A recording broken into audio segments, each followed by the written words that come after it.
Hai, apa kabar semuanya? Semoga kabar Anda baik-baik saja.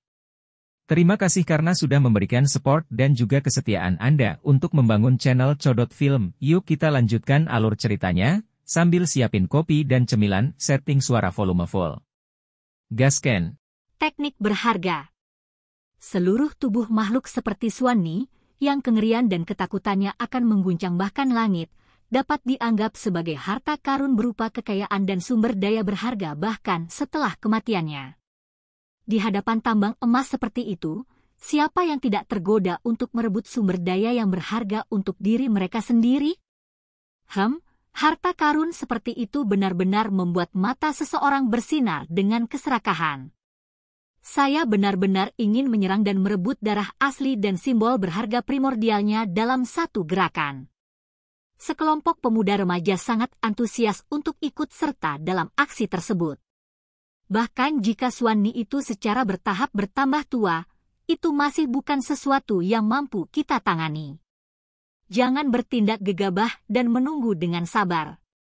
Wajah kepala suku mengungkapkan ekspresi terkonsentrasi dan dia dengan sungguh-sungguh memperingatkan. Haha, rampasan kali ini benar-benar hebat. Si kecil benar-benar mengalahkan dirinya sendiri kali ini. Berkat dia, kami berhasil menghindari pertumpahan darah. Sekelompok orang memuji. Pria kecil itu memasang wajah malu dan menggaruk kepalanya dengan bingung. Suara keras terpancar dari kejauhan, menarik perhatian awan ungu, peng besar, dan hijau kecil. Mereka dengan cepat berlari. Ledakan! Di atas awan, seekor burung raksasa dengan sisik yang berkedip-kedip dengan cahaya dingin menukik ke bawah. Elang sisik hijau yang besar telah muncul. Dengan suara hong yang besar, ia menjatuhkan seekor badak api raksasa dari cakarnya ke pinggiran desa. Sesekali, ia akan kembali ke desa dan menjatuhkan mangsa besar. Sudah 2 bulan sejak Tukik lahir. Tubuh mereka tumbuh dengan cepat, dan sekarang, mereka sudah setinggi 2,5 meter. Tubuh mereka tumbuh lebih kuat dan lebih ramping, dan ketika mereka sepenuhnya mengembangkan sayap mereka, mereka hampir mampu terbang. Little Purple dan yang lainnya, cepatlah dan tumbuh dewasa.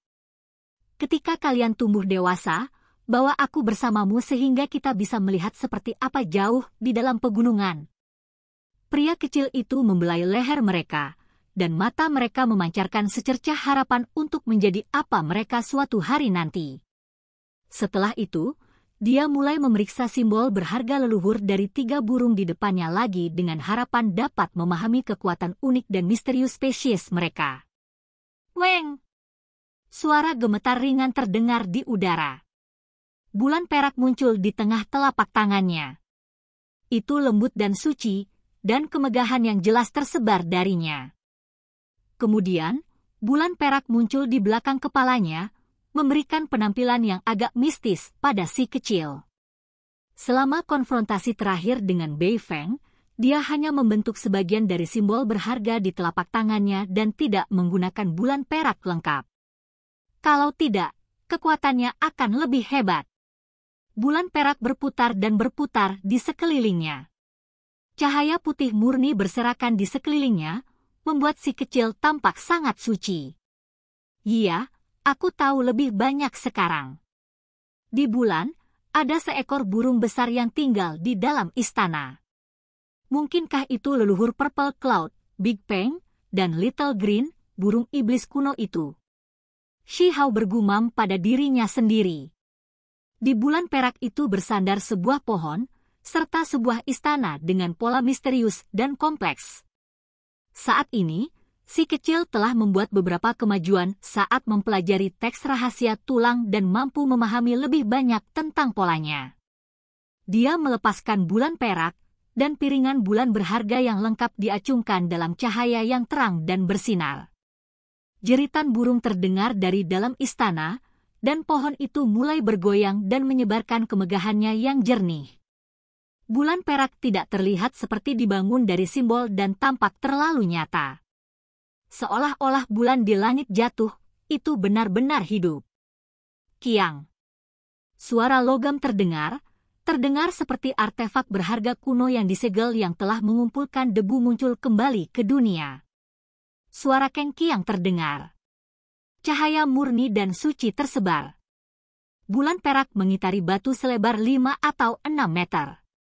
Dengan suara kaca, batu itu terbelah, membentuk potongan yang bersih dan mengkilap. Itu tidak menghilang dan terus mengiris 2 batu besar sebelum menghilang.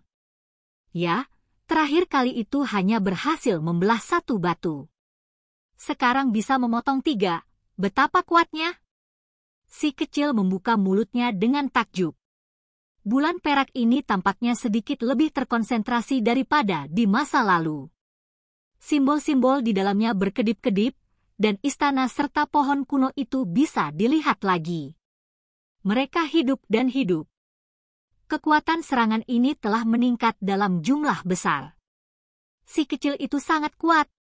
Dia benar-benar bisa melepaskan cakram bulan seperti ini. Saya merasa dia sudah cukup kuat untuk melawan binatang buas di tanah terlantar yang besar. Ketika sekelompok anak datang dan melihat ini, mereka semua menjadi iri.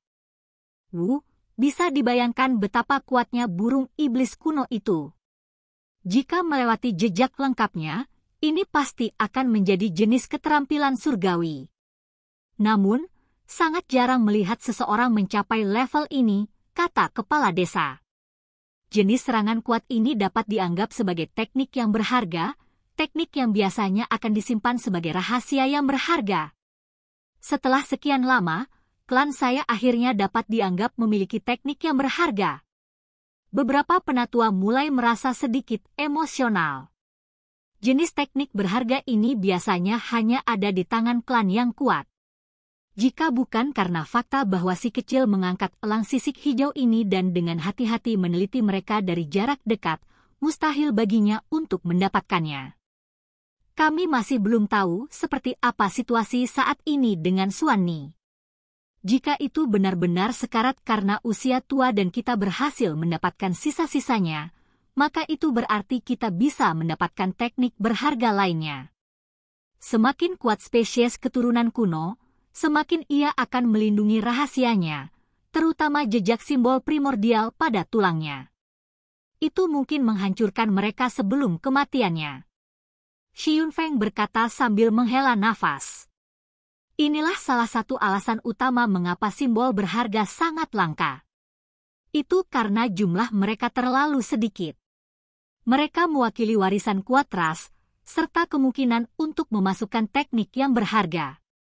Saya sangat berharap Suwanni tidak menghancurkan tulangnya yang berharga, karena itu berasal dari keturunan kuno yang asli. Teknik berharga yang dimilikinya pasti sangat kuat, kata Shilin. Chief menggelengkan kepalanya dan berkata, jangan terlalu serakah. Bagi klan kami yang secara tak terduga mendapatkan teknik yang berharga sudah cukup beruntung. 4 hari kemudian, peraungan yang menggetarkan dunia terdengar, mengguncang semua gunung dan lembah. Semua makhluk liar gemetar ketakutan dan berlutut ke tanah. Semua burung ganas melarikan diri ke langit. Batu-batu gunung berguling-guling, dan ribuan pohon bergoyang-goyang saat seluruh hutan bergetar. Bahwa Suwanni keluar dari kedalaman pegunungan dan tiba di daerah sekitarnya. Itu diambang kematian dan sedang mencari tempat istirahat. Kekuatannya yang besar benar-benar menakutkan. Ini benar-benar akan mati karena usia tua. Kemungkinan besar akan terjadi dalam 1 atau 2 hari. Desa Batu ramai dengan aktivitas. Jika mereka berhasil mendapatkan mayat Suwanni itu, maka mereka akan mendapatkan perbendaharaan yang sangat besar. Kualitas darah aslinya akan sangat menakjubkan, dan itu benar-benar akan menjadi obat darah yang hebat. Itu benar-benar keturunan kuno. Jika pembuluh darahnya cukup murni, mungkin darah asli yang akan digunakan selama pembaptisan si kecil yang berusia 5 tahun akan bergantung padanya. Bahkan Xi Yunfeng tidak bisa tetap tenang lagi. Dia mondar-mandir dengan agak bersemangat. Dia benar-benar ingin pergi dan merebutnya ke tangannya. Kirim beberapa orang untuk dengan hati-hati memeriksa daerah itu. kita perlu mempersiapkan diri dengan baik dan siap untuk pergi kapan saja. Beberapa tetua juga tidak bisa duduk diam lagi. Mereka gugup, senang, dan khawatir secara bersamaan. Sulit bagi mereka untuk tenang. Adapun Shi Linhu, Shi Feijiao dan beberapa pria kuat lainnya, mereka bahkan lebih cemas. Mata mereka sudah berubah menjadi merah. Saya melihat Xuan Ni mencabik-cabik sekelompok binatang buas, mengubah area hutan itu menjadi zona terlarang. Bahkan tidak ada jejak binatang atau burung yang tersisa. Sehari kemudian, seorang penduduk desa berlari kembali ke desa dan melaporkan pemandangan mengerikan yang dia lihat ketika dia berdiri jauh di atas puncak gunung.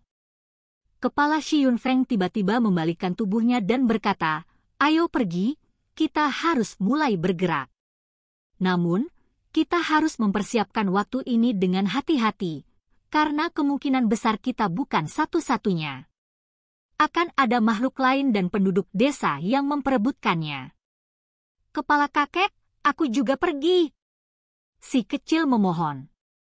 Penduduk desa tidak keberatan, karena kekuatan bertarungnya saat ini sudah cukup menakutkan.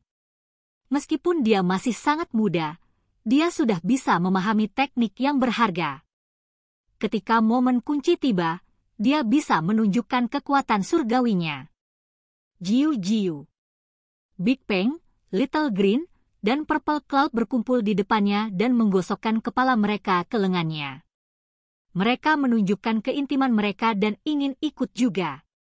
"Bersikaplah baik, jangan berisik, sangat berbahaya di dalam pegunungan. Kalian belum dewasa dan tidak bisa mengambil risiko seperti itu. Tunggu aku di sini di rumah. Ketika aku kembali, aku akan membawa kalian untuk menangkap dan makan ikan." Shi Hao mencoba menenangkan ketiga burung kecil itu dan juga memperingatkan mereka bahwa itu terlalu berbahaya. Dia perlu membujuk elang sisik hijau untuk membantunya lagi ketika waktunya tepat. Karena perjalanan untuk mencari tubuh berharga Xuan Ni ini sangat berbahaya, semuanya akan berjalan lebih lancar jika dia mendapat bantuan dari burung ganas yang kuat ini. "Ayo pergi ke gunung." Sekelompok orang memasuki pegunungan, mengangkat kepala mereka tinggi-tinggi saat mereka berjalan menuju pemakaman Xuan Ni. Hong! Bumi berguncang dan gunung-gunung berguncang. Seolah-olah gempa bumi besar bergemuruh di kedalaman hutan pegunungan. Batu-batu terbang ke langit, dan semua gunung bergetar. Adegan itu sangat menakutkan.